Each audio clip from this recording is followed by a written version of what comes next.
So welcome back everybody to the Behind the Brand podcast. My name is Curtis, and again, thank you so much for joining us. If it's on Facebook, if it's on YouTube, Spotify, or Apple Podcast. I don't know why I said Facebook. I mean, you can find us on Facebook, but you'll not see the full podcast. But today we're joined with a brand new guest here in the studio. We've got Becky from Off the Hook. How are you? I'm good, thank you. How are you? I'm wonderful. Thank you so much for coming along tonight. Oh no, it's my pleasure. Absolutely. So great. It's great getting another business in, but another business that does something completely different to what we've had before. Because I feel like this is, I mean, I don't really know many people that do this sort of thing. And yeah, there's loads of them. Yes, exactly. Exactly. Well, you'll probably be the one to know, looking at the competition and things like that. Yeah, so. I have 7 classes a week and usually sold out every week. So fantastic. A lot of people who want to crochet. That's it. Well, we'll dig into a wee bit of that. So what we tend to do is for the guests, and we get them to introduce themselves. Because obviously people need to know, I mean, it's different if they're watching, they know exactly who they're looking at here. But for those that are listening as such, we need to get them imagine it. I mean, get their imaginations working, and we can create a story here. But first of all, can you even introduce who you are, how you managed to get into the business, and even just kind of where you're at just now with it? All right then. So I'm Becky, obviously. I have been crocheting for about 2.5 years. Right. So a lot of people kind of think that I've been doing this since like I was knee high to a grasshopper. But no, I wanted to learn to crochet when I first fell pregnant with my son, who's now 3.5. I wanted to make him a blanket because I lost my mum when I was about 11, and the only thing I had from her was a blanket she'd made for my cousin who was not born yet. He's now in his 20s, so when Noah, my son, was born, he gifted the blanket to Noah. Passed it down. Exactly. So it's the one thing I've got from my mum. Like, I know if she was still here, she'd be whipping out all sorts. So it's the one thing I've got, and I thought I want to be able to pass things down to my children and my grandchildren eventually, hopefully. So I thought I'm going to learn to crochet. So I did. Amazing. And I obviously started with YouTube because there's not a lot of classes kicking about. And it was difficult because, as I've found from a lot of people, they'll say, like, you'll follow a tutorial, but a lot of tutorials expect you to know kind of how to hold your wool and how to do this and how to do that. And then you follow this tutorial, and if you go wrong, there's nothing on YouTube that says, and if it looks like this, then you've gone wrong. You're expected to get it right. So I said, I really struggled with YouTube, and I bet there's loads of people out there as well. So I started, it was my 2021 New Year's resolution. And so I started in the January, and in the November, I started my first class. And I sold out every single week. So I took on a second one and a third, and it's just grown arms and legs now. So that's phenomenal. That's absolutely phenomenal. I'm so sorry. My watch just pinged there, and I'm meant to turn it off. Oh, no, I've just hit that as well. Don't worry, we'll cut that out. I'm so sorry. That's all right. What is going on? I'm having a bloody nightmare today. That is absolutely fantastic. And it's amazing that. So when you're saying about obviously it not being on YouTube, have you ever thought about creating your own YouTube videos to cut that? Because I've found that a lot of time when I'm doing like things I'm trying to figure out things of editing or using a new software, mics and stuff like that, they instantly think you know everything there is to know about it rather than taking you right from the very start. I'm like, you're missing such a big gap in the market there of people that are so brand new to this. I know. And I started, well, I got the YouTube channel, I got my picture uploaded, and then I just need the time. So my husband gets 2 days off a week, on a Thursday and a Saturday when I do most of my classes. The kids are in nursery on a Wednesday and a Friday, which I take to do kind of writing patterns and admin and stuff. I started writing a pattern for next week at about 9 o'clock this morning, and by 2 o'clock it wasn't done. So if you take into account like writing patterns and planning and social media, there's just not enough hours in the day to then start doing videos. I'll do occasional little TikTok things, like little kind of tips and tricks. Yep. But I mean, I would love to do a proper YouTube channel, weekly videos, but I just don't have the time. It's just finding that time, isn't it? And then trying to get the recordings as well, because we always try and encourage people to do like batch recordings as well. Because if you can dedicate like one evening or whatever it is to do it, then I'm like, you have content for the next 4 weeks. That's exactly it. I'd love nothing more. But honestly, I wanted to do a TikTok, and all I did, it was like, I'd say a couple of minutes of video, and then I did voiceover.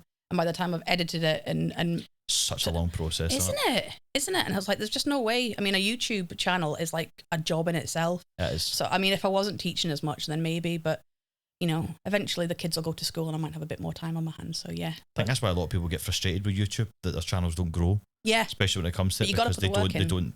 You've got to look at YouTube as a job as well. That's but exactly obviously still loving your hobby as well and everything that comes with it.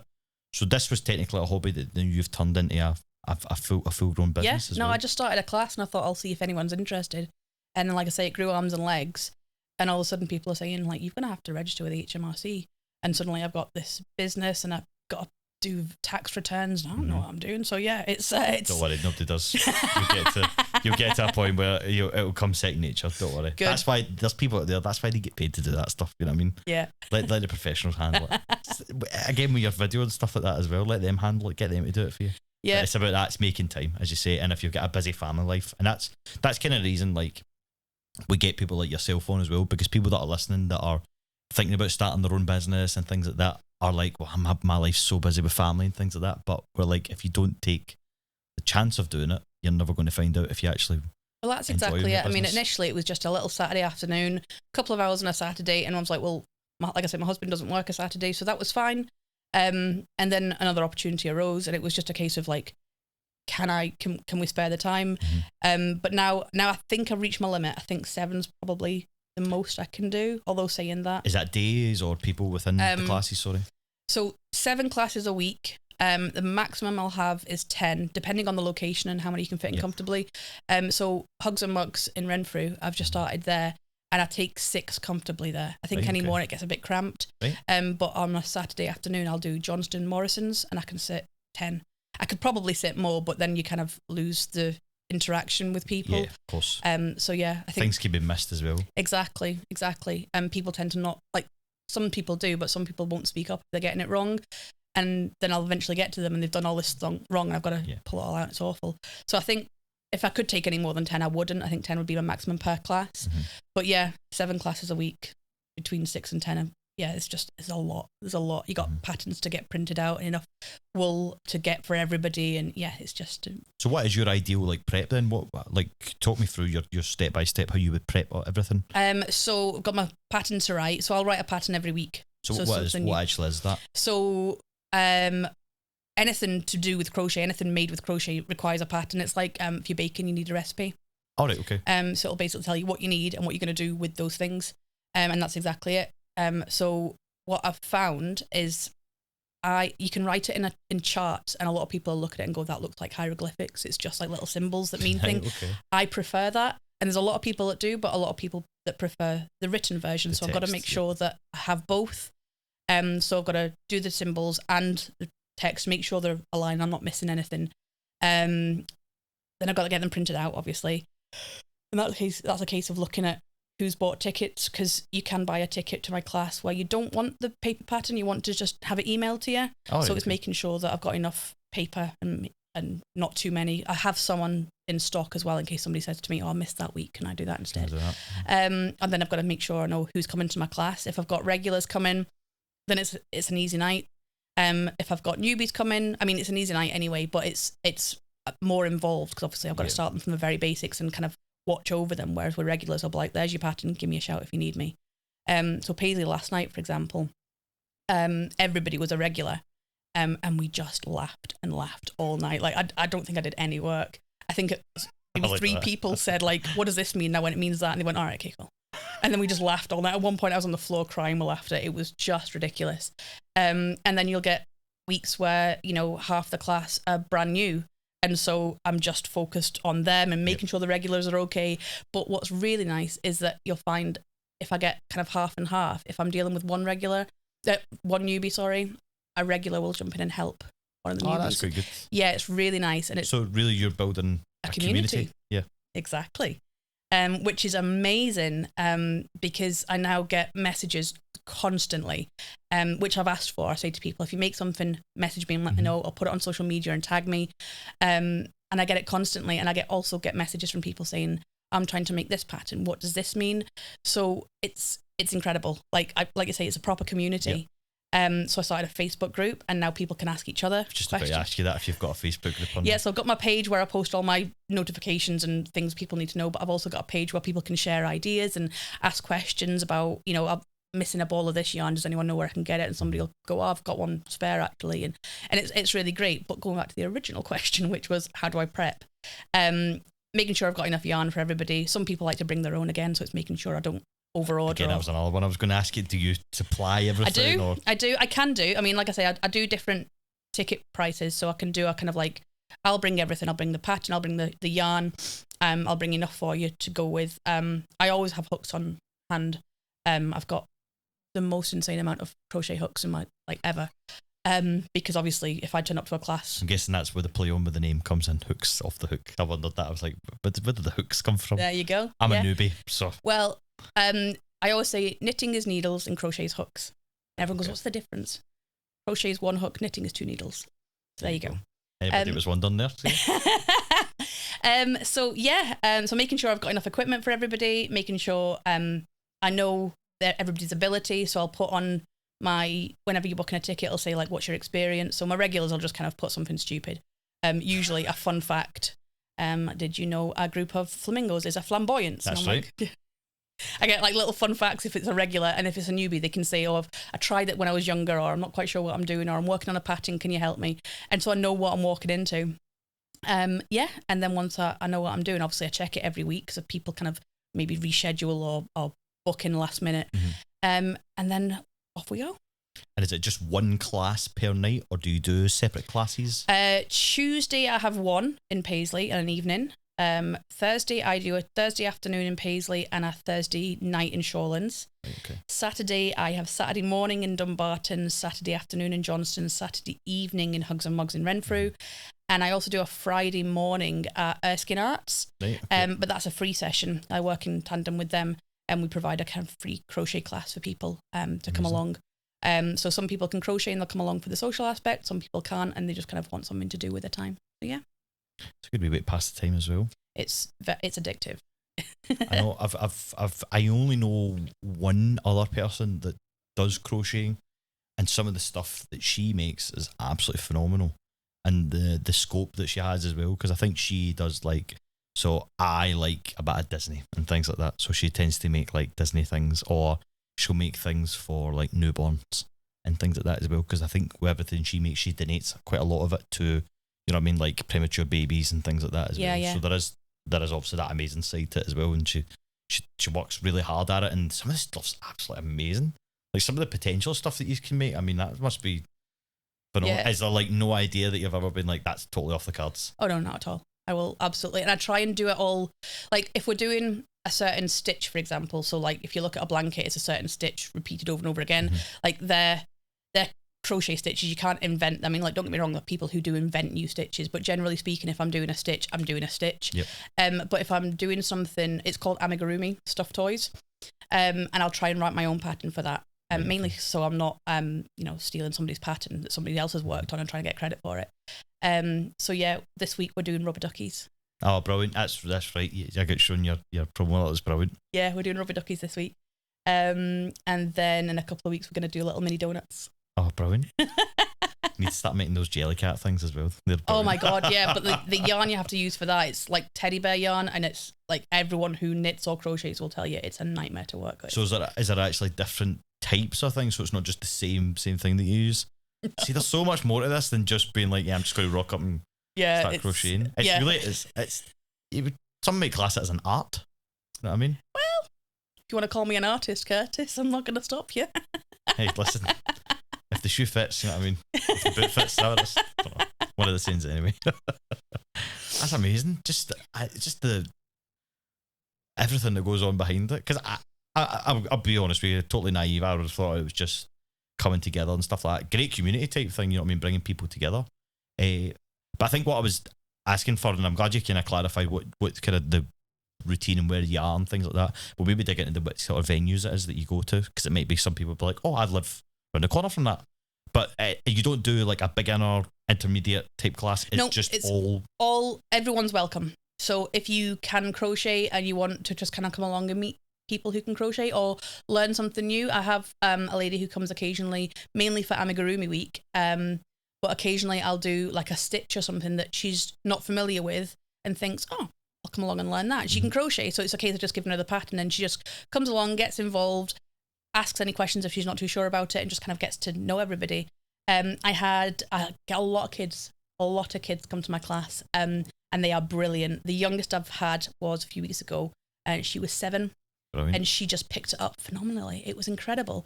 And it gives me a proper like happy feeling when you see this.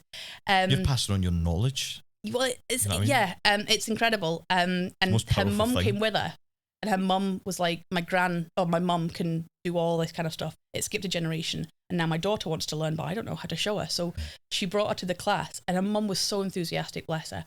And then started texting her mum, going, "Look, I've taken her to crochet," and it was so sweet. But yeah, it's anyone's welcome. If you never picked up a hook before, come along and I'll show you. I'll start you off from the very beginning. And if you can crochet, come along and have a laugh with us. Because like I say, everyone's welcome. And there's a lot of people who I get a lot of you'll have trouble teaching me, or there's no way I'll get this. And then like a couple of weeks later, they're like, "Oh, what I've made."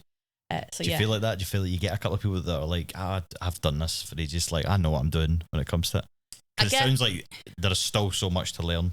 There's always something new, and I'm actually learning as I go. My first year actually was interesting, because I thought, now I can crochet, I can teach people. And then people were asking me questions, and I was not actually sure. So I have learned a lot in the last year. But even now, next week, we are doing it to the average crocheter. It looks quite simple, but I'm actually introducing 2 new techniques, which I am very new to as well. Right. Okay. So even though I'm the teacher, it's like it's constantly evolving. And I'm not going to go into the specifics, because you'll just be like, on about. But there's a particular technique I use very commonly in my classes. And if somebody who can crochet comes to class, they'll say, "Oh, what does that mean actually?"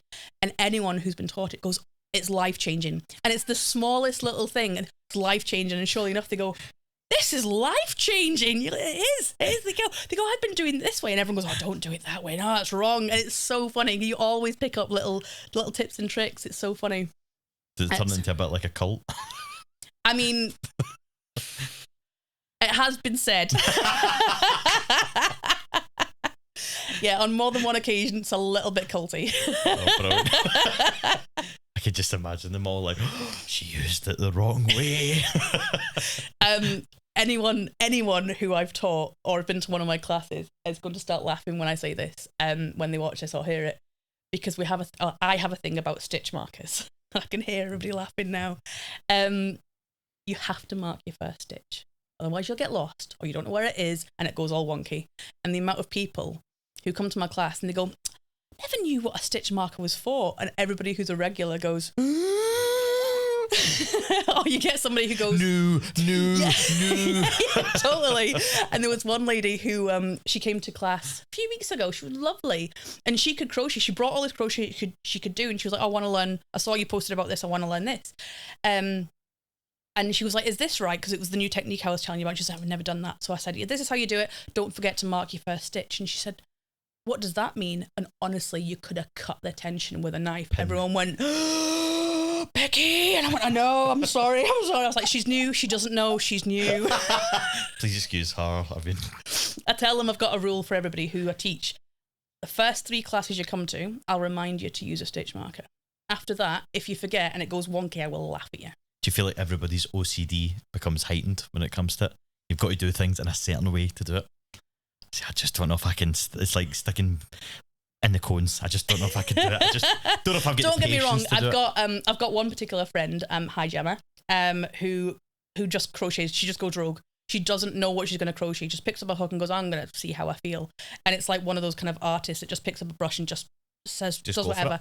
And the things she produces, like honestly, she's really creative. Like with me, I'm more mathematical, so I'll go, "Okay, I want it to look like this, so therefore I'll have to do this many stitches here and do this, and I'll have to think about it mathematically."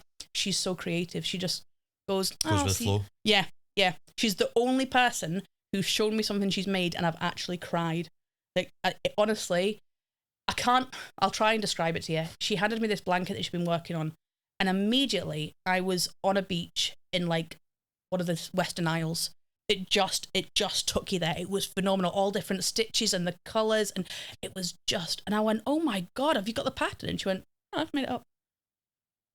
Some people are just very talented. Yeah, to have that brain, honestly, jealous of her, very jealous. But I met her because she came to a couple of classes. Like I say, she could crochet and she wanted to come and meet new people. And now, like, I speak to her pretty much every day, like on WhatsApp, like we chat all the time. She's just moved away, which I'm really gutted about. But yeah, she's always messaging and we're always keeping updated with each other. It's really nice. So really, it's just a community that you've built as well. Yeah. And is it mainly like they'll stick to, like, say, like you've got your Paisley lot? Do they just stick to the Paisley lot? Like, do you have everybody kind of come together from different classes? Generally, yes, but there are quite a few people who will kind of go between various ones. So like you'll have people who are a little bit older, more local to certain ones, so that suits them. Or there'll be people who work that can only make a certain one. Yeah. But yeah, no, it's not uncommon for people to kind of go between, especially like on a Saturday if they can't make the morning one because it's sold out, they'll come to the afternoon one. And I've got a couple of fangirls, Rebecca and Jen, who follow me around. Not producer Rebecca. No. So it's funny actually because I've never been like one of those girls that had like girly friends at school, you know, you see on Facebook and there's girls who went to school together and they're all like each other's bridesmaids and you're like, how do you keep up with this? Like, it'd just be too much. We were discussing it, they probably don't. Probably just for sure. And now I've got this entire friend circle and like properly like friends, not people like, oh, I know her through crochet, like proper friends who I'll chat with every single day, who will come to my classes and I'll say to them, look, you're coming to so many classes and we're friends. And they're like, no, we want to support your business. You're not giving us a discount. You're not doing anything. And they're so good. And I've actually got 3 girls who have met through my classes who are now helping me arrange Off the Hook residential weekend. Right, okay. Yeah, which is going to be off the hook. Yeah, so we're currently organising a weekend away up South Newton. Okay. I don't know Scotland very well. I do know Scotland very well. I don't know where that is. South Newton. Apparently that's a girl guide place. Right, okay. Maybe one of those like kind of glamping type things? Oh, no, it's like proper like bunk beds. Oh, is it? Right, okay. Even better then. And we're going to have like 3 sessions of crochet. We're talking to a lady who does pottery to see if she'll want to come along and help us paint pottery and do like little yarn bowls so everyone can have their own little yarn bowl.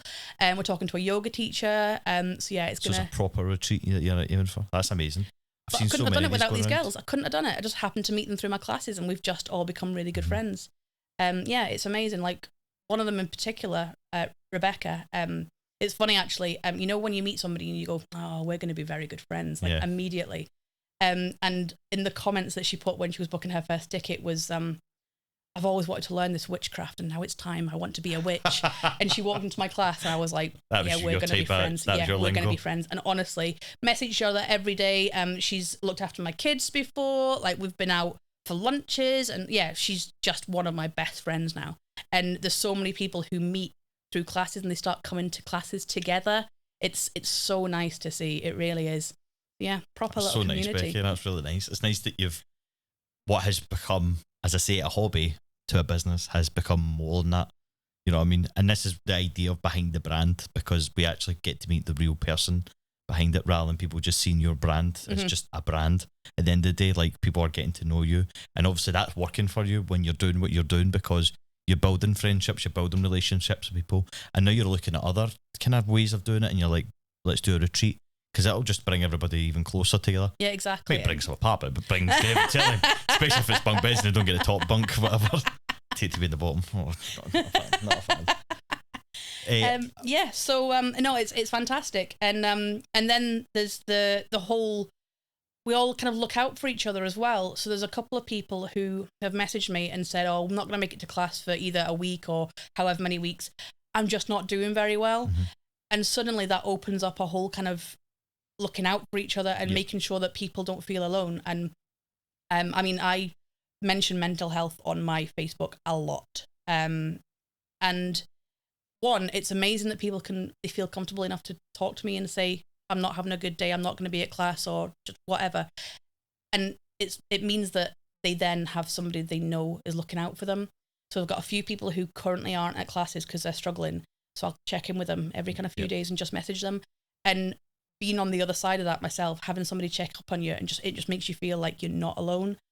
So yeah, I mean, there's the fun community side as well, but it's also that kind of like feeling of not being alone. You have people that are looking out for your back at the end of the day. Absolutely. Yeah, it's incredible. I'm so happy. And your classes themselves, how long do they tend to last? 2 hours. 2 hours, right? Okay. I wasn't sure if we clarified that at the start, but 2 hours. 2 hours. And every single newbie at the end of class will go, "Oh my god, has that been 2 hours already?" It just flies in. It's the same. Time flies when you're having fun. That's exactly it. It really, really does. And it's so nice because there's people that will probably be in the similar positions. Do you tend to find like, does a lot of groups go to the certain things, like a group of friends, or is it like individuals that you tend to find more? Both. I get quite a few kind of people who want to go that'll bring their friends, and they'll maybe bring a friend, and then they'll go, "Oh, I had a great time," and they'll bring another pal. I get a lot of mums and daughters. That's quite nice. A wee bonding thing. Yeah, it's incredible. I've had 3 generations. I had one a while ago where they all started fighting, and it was really quite awkward. You must get that. See, that must be the entertainment as well. It absolutely is. But yeah, I got a lot of mums and daughters, so kind of like mums my age and youngins about, like I say, 7, 8, 9. And then I'll get kind of older mums and daughters about my age. So it's really nice to kind of see like everybody, doesn't matter what age they are, just all coming together. I've got a mum who comes on a Saturday with her boy. Right. Shout out to Babs and Crabs. Babs and Crabs. Babs and Crabs. Big up Babs and Crabs. Yeah, we started calling Mum Barbara. I was like, "Does anyone call you Babs?" And she was like, "Nobody calls me Babs." Don't get me wrong, she's a good go laugh. one or two ways, especially exactly. Glasgow and stuff like that. She's a really good laugh, and you kind of have to know who you're talking to first of all. It wasn't like her first lesson, and I was like, "Can I call you Babs?" So I kind of got to know her. I was like, "Did anyone call you Babs?" And she was like, "No, I don't like Babs." And I went, "I'm going to call you Babs." So this started out, and then Craig, her son, started calling her Babs, and she was like, "Look what you've started." So we're like, "Right, we'll call you Crabs then."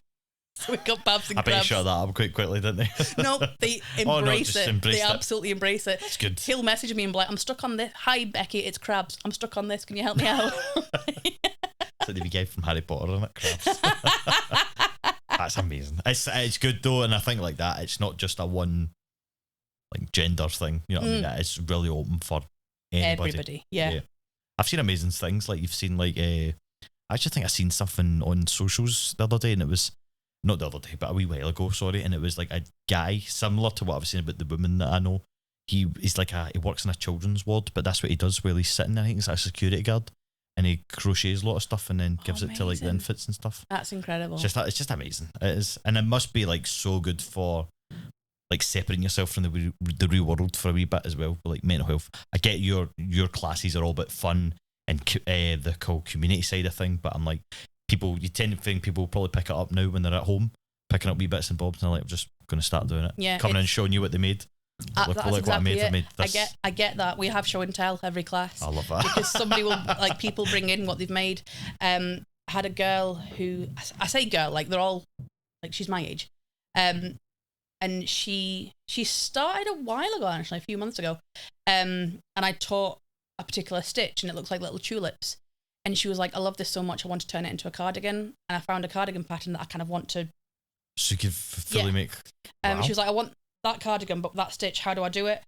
So she brought it to class like 3-4 weeks, and we kind of worked on like how it would work and how it worked. And eventually she sent me a picture of the little girl she made it for wearing it, and it was stunning, absolutely stunning. And you could see she was really proud that she'd like learned to crochet and then been able to make something for her niece. Her niece had just turned 1. There was a little niece, 1-year-old, wearing this cardigan that she'd made, and it was and obviously she's delighted with that. I'm delighted with that because it just gives me such a good feeling knowing that I helped her do that. It's proof in the pudding what you're doing, and these classes are obviously making a difference to people as well, and they're bringing out a whole different side to somebody. That's exactly it. That's exactly it. You get loads of people, "I didn't think I could do this," or like, "I tried it years ago and I couldn't do it. I thought I'd come to a class because maybe somebody could help me. Maybe I need to be shown." And now they come like week in, week out, and they're just flying. It's phenomenal. I think you've got to have a good personality when you're teaching someone like that as well, and it seems like you do as well. Well, I never thought I'd be a good teacher.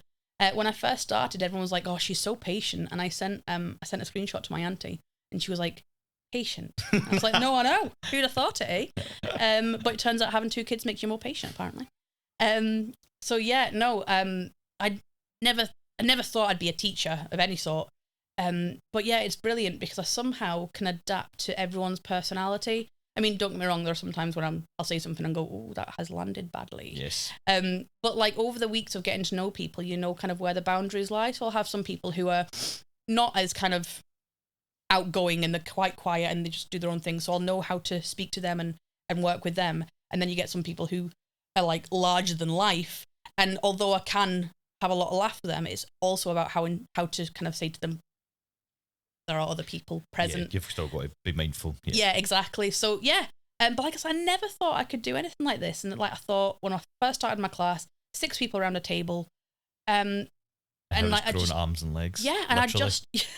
I just absolutely loved it. The very first class was a hit from reality.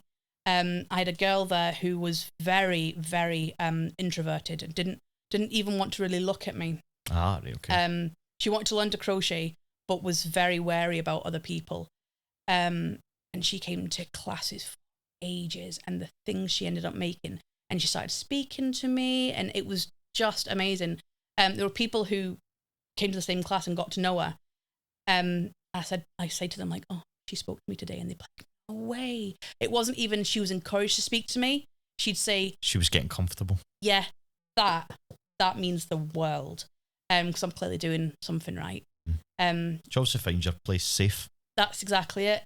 And it's so sad because I had to move from that venue to Morrison's in Johnstone, and it's just too busy for her, and she can't. I know, and it breaks my heart every time I start Morrison's in Johnstone. Like even though it's sold out, I just kind of wish that her seat had her in it. Yeah. But yeah, I might find another venue that's quieter or that suits her better. But yeah, I miss her. That's nice to know, and hopefully if she's watching and she knows that. Like it wasn't just that you were just happened to be somebody that just came to a class one day. Like you're a real person at the end of the day. You care about the people that come, and you appreciate everybody that comes. And as you say, you do care. You build obviously that relationship with people. Yeah. No, like I say, I message. In fact, I was messaging one of the girls this morning because she brought cake to class last night. She was your favourite last night. She's been my favourite. Bring cake to the studio, you're fine. Honestly, this cake she made carrot cake, and I love a carrot cake, but this was like next level. And my son's a really fussy eater, and I got home and I thought he'd try it and be like, and he demolished it. So I messaged her and I was like, it must have been good. And I sent her pictures of him with cream cheese frosting all over his face. So yeah, she was like, that makes me so happy. But she's somebody who comes with her mum as well. Like loads of people come with friends, mums. But I always say to people, like, if you don't have anyone to come with, it can be quite daunting to kind of go somewhere, especially when you think like everyone must know each other. I have newbies all the time. And if you're a bit nervous about coming, message me. I'll walk you through it, because there are so many people that come along and they're a bit nervous, and then they realise that, everyone's been there before. Everyone's been the newbie. Before long, you're flying. Sounds like everybody's supportive. And I think that's something we've touched on quite a lot in the podcast, is that everyone is supportive as well. And that is a community-driven type thing now. It's becoming, and it is literally growing arms and legs. Yeah. Which is amazing to see so many people coming and going. Yeah. Where I think for us, obviously, talking about obviously the venues and stuff that you do, are you allowed to name the venues that you are? Absolutely. Just so that people maybe listening or watching are like, that is literally round the corner from me, and I didn't know it existed. So there's What If in Paisley on Moss Street. So that's just behind Gilmore Street. Yep. And I am in there on a Thursday afternoon, 12 till 2, and I'm also in there on a Tuesday night, 6:30 till 8:30. And that's even on you'd think a Thursday afternoon, a little crochet club, you'd think it'd be like the quietest thing. Honestly, we have to kind of check ourselves if there's people in the shop, because of things we like shouting out and like talking about things. I'm like, we can't say that. It's just hilarious, absolutely hilarious. And the girls in there, they're just brilliant. They're so accommodating. We've had Amanda on the podcast. Yes, before. you have. She mentioned, actually, she went, oh, you're going to see Curtis? And I went, yeah. And she was like, oh, yeah, he's lovely. That's so nice. That's right. Of course you have. I'm going on Amanda's radio show soon. She's got a radio slot at Johnstone Radio, I think. Oh, has she? I didn't know that. Fantastic. Yeah. Good on her. Do you know, Amanda is so lovely, and I felt like when she came in, she did this, she was like in her wee shell, and I feel like she's, not because of this, but she was getting so much better at putting herself out there and stuff, and she's also won her award and things like that with the Renfrew Awards, and she's just written a book. Well, she's written a book as well, which is fantastic. She's just incredible. Yeah, she's an absolute inspiration. They all are, all of them. And it's just a joy to be able to work with them and sell my stuff in their shop as well. Yeah. So yeah, like absolutely. Even if you don't want to come to a crochet class, you need to go into What If, because the things in there that people have made are just brilliant, and you always get a good chat from the girls. So that's Tuesday, Thursday. Thursday evening, I'm in Shawlands on Battlefield Road, called the Craft Hub. Okay. So the shop just down the road, still on Battlefield Road, called the Stitch Bitch, and that's run by a guy called Johnny Palmer. And Johnny Palmer owns possibly all of Battlefield Road. Like literally, like there's so many units he's got. There's always one, isn't there? There's always one person. Just and he's incredible as Johnny. Like if you want a good laugh and a good natter, he's your man. If you can catch him, he's busy. And I did a 4-week course for him last year, about this time, but I did it in his shop, and his shop was quite small. And he asked me to come back, and he said, I've got a new unit. Honestly, this unit is beautiful. He's decked it all out, and it's just gorgeous. So that's up at 22 Battlefield Road, called the Craft Hub. So Friday morning, Erskine Arts. So that's a free class at Erskine Arts, and then my class is 10 till 12, and they start what's called soup sessions at 11:30. So a lot of people come in and they'll get their soup, they'll get bread rolls, cup of coffee, and that's a really good community feel, because again, people will come from all over and they all get to know each other. And then people who are coming for the soup sessions will see the crochet and vice versa. So yeah. Is that where the garden centre used to be? Is that right? It's just past the garden centre. But it's funny you mentioned gardens, because they've just got a grant and they're going to be doing a lot of work in their own grounds on the gardens to kind of do all sorts. Like they're going to have a gardening team, and they're going to be doing like, I couldn't tell you, I don't want to go into it too much in case I'm lying, but there's going to be huge project work done on the outside. Around it, yep. And it looks really, really good. So if you're not familiar with Erskine Art, absolutely get involved with them. Check it out, yeah. And again, Ali and Jason, they're just great guys, and again, we'll do anything to help you. Show them too. They're such good guys. Like, I don't know how they do it. They run music sessions. They must do a lot more than I'm going to give them credit for, but they just seem to be always on it. Yeah. And their social media is brilliant, and yeah, they're just great guys, and they're always happy to stand and chat to you. Like, even if you know they're super busy, they've always got time for you. They're such good guys. Where else? So I've got Tuesday, Thursday, Thursday Shawlands, Friday, Saturday. So Saturday morning, 10 till 12 in Dumbarton, and that's at Threads Wool Shop. Okay. There's not a lot of wool shops. There's the Hidden Wool Shop in Renfrew, there's Threads in Dumbarton, and there's a few dotted around. Threads is a brilliant wool shop. There's a lot of places you could maybe buy wool, like the range, but this is one of those wool shops where Linda, who runs it, knows what she's talking about. So if you go in and say, I want to make this pattern, what do I need? She'll say, you'll need that amount of wool and that hook, and she'll just get an expert there. Yeah, she knows, and she's so good. And she's recently had a little refurb and made her the back of the shop a little classroom area, a proper classroom area. So it's lovely with little fairy lights, and honestly, she's great. And again, great chat from Linda. And then we have to check ourselves that there's nobody in the shop. Honestly, you'd think a little crochet class would be awesome. You sound like a bunch of troublemakers. Absolutely. I didn't start it. I seem to attract trouble. I'm very good. So yeah, Saturday afternoon, Johnstone Morrison's Cafe. And a lot of people don't understand it's literally in the cafe. Do you know, I was thinking that there. I was like, is it literally inside the cafe? In the cafe. So the class is from 1 till 3, but I'll go there at about 9 in the morning, set up my table area and have it reserved. And then people kind of just wander in. It's up at the back. We get 10% off coffee as well. Oh, in fact, no, I think we get 10% off everything. That's a bonus. Yeah, exactly. So the guys at Morrison's are brilliant, actually. They're really nice. Well, they're really into community as well. Yeah. So it works really well. I used to do a lot of stuff with them for an old job that I used to work for, or an old company so I used to work for. But they were amazing. Community driven, so big up them as well. Yeah, they're brilliant. And every time I'll tag them on Facebook, they're always sharing my post. And they're fantastic.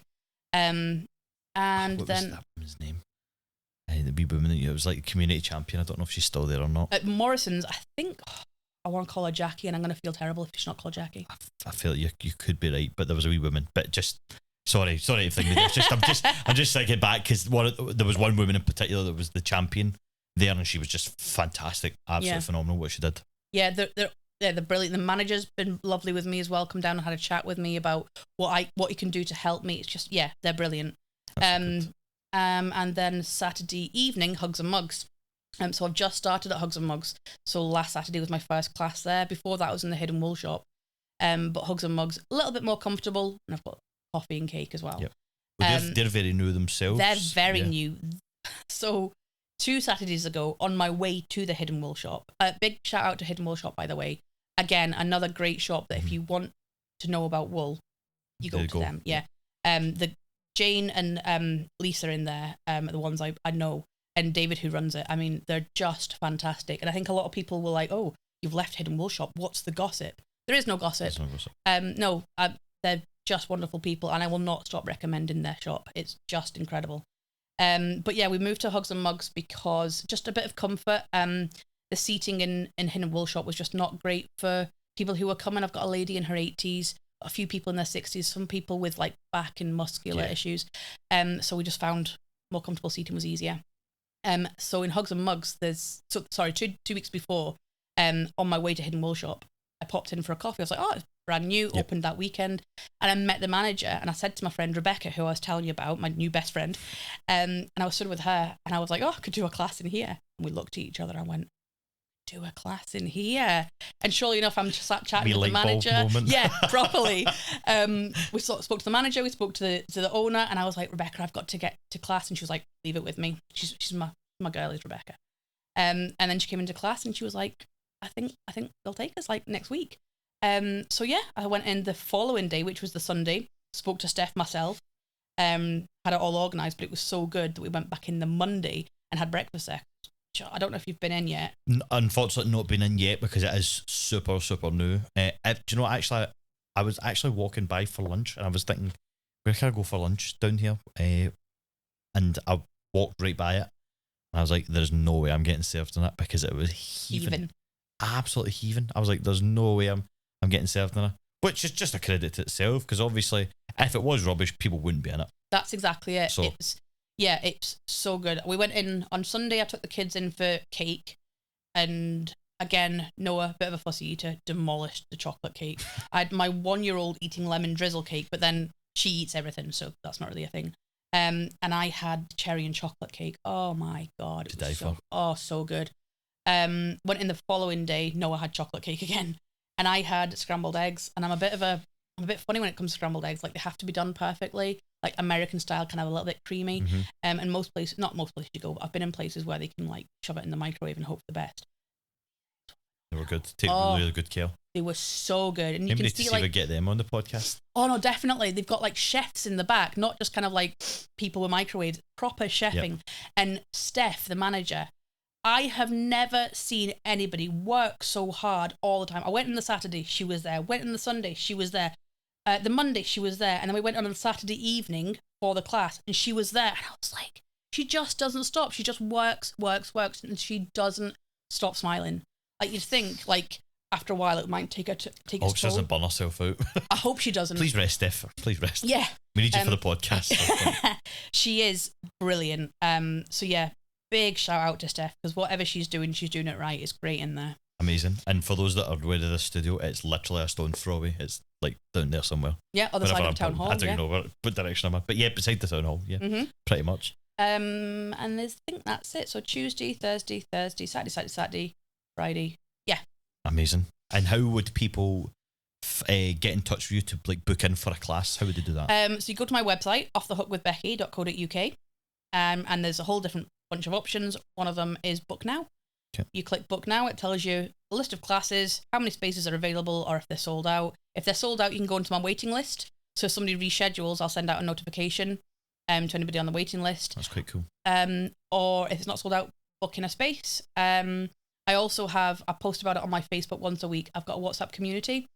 So if anybody cancels last minute, so there's a 48-hour cancellation period. And if you're in that, you will still get charged, like you won't get a refund. However, a lot of people now, again, with the community will say, I can't make it, but give my space off to somebody. So even though they've paid for it, so I go on the WhatsApp community and I'll say, there's a free cancellation, like first person to message me gets it. And like, it's now a running joke. It's kind of like passing it on, isn't it? That's like exactly paying it forward sort of thing. That's exactly it. And the minute I hit send, a minute, 2 minutes, and I'm messages. I want it. Which is great. It just shows how popular it is. But that's so that's it. Yeah, book online. Jump on the cancellation page, join the WhatsApp community, or pop into What If, because they sell tickets for me as well. Oh, that's good. So if you're more of a cash person, then What If will take a booking, they'll just message me and tell me. Suitable for all ages then, really. Absolutely. Because I know there'll be a couple of people that'll be like, I don't use Wi-Fi, I don't use internet and things like that. That's exactly it. I've got a lady called Jackie. who is my octogenarian, and she's wild. She is like proper wild. Thing she was coming out with, she had us dying with laughing one Saturday. I mean, most Saturdays she does. And she happened to pop into the Hidden Wool shop, and they told her about crochet, and she was like, I don't use social media, I don't understand. So they got in touch with me and they booked it for her.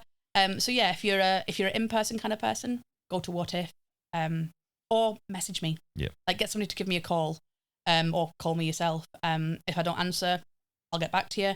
If somebody wants to kind of just come along and pay in class, I'm sure I can do that. I tend to not do that because it becomes a whole thing. But there are people who genuinely want to come along but don't have the means to go online, and that's the resources fine. And things. Yeah, I want to make it accessible to all. That's amazing. Honestly, Jay and Liz, and I think you're catering to all ages as well, which is fantastic, because I know there's a couple of old dears that I work with, and they don't use socials, don't use, I mean, they literally use a phone the way that a phone's supposed to be used, and that's to call people. That is it. Yep, absolutely. I had an advert in the Renfrew Resident, and I'm going to get some more leaflets printed, and put them up kind of like in the areas I'm at as well, so if people don't go on socials, they'll see the leaflet. But yeah, you'll find me one way or another.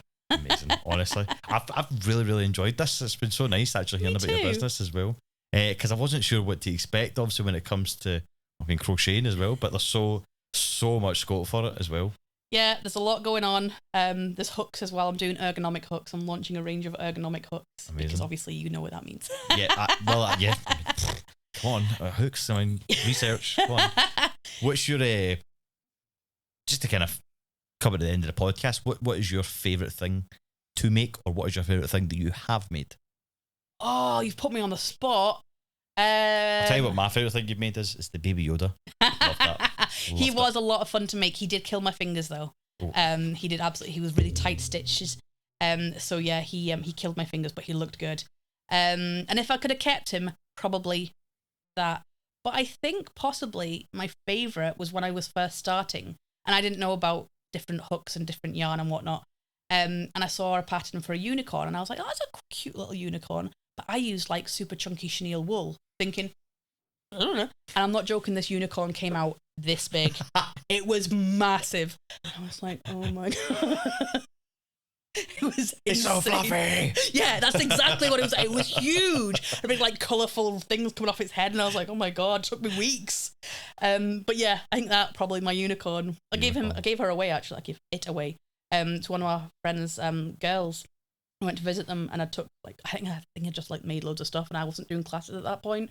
I had like all these toys, and I was like, oh, these are gifts for you. You can have that one, you can have that one, you can have that one. Right, if we get any more we need to get rid of, right? Pretty much. I love that. That's so good. But yeah, like probably the giant unicorn. Yeah, just because I was so surprised by it. Oh God. Oh, that is brilliant. Listen, I can't thank you enough for coming along. Thank you for having me. And chatting away about your business. I really hope that people listening and watching this do come along now that know where the venues are and how to book it. Yeah. As well. Just it's so good, and I think like that, people that maybe feeling a wee bit lonely and looking to join a community that's obviously fun, friendly, and I mean, people get your back and stuff, and it sounds like yours is the right place to go to. Absolutely. Well. And I don't know of many other places doing this sort of thing at the moment. I imagine most people will probably start jumping on it, but so I'm glad that yours is kind of out there. You're the only one I know of, so hopefully we can punt yours out there. Good. We touch more. But again, thanks so much for listening, folks, and watching along on YouTube if you have been. Remember, you can leave a like, subscribe, all the doodads to help push this podcast and obviously make businesses like Becky's more visible to not only Renfrewshire but more people out with, because it'd be great if other people were travelling and to the podcast, because you do Shawlands, so I mean that's technically exactly Glasgow, isn't it? Yeah. So I mean, you do out with and all that sort of stuff. So, but thank you so much for coming on the podcast, and we will see you again in the next one.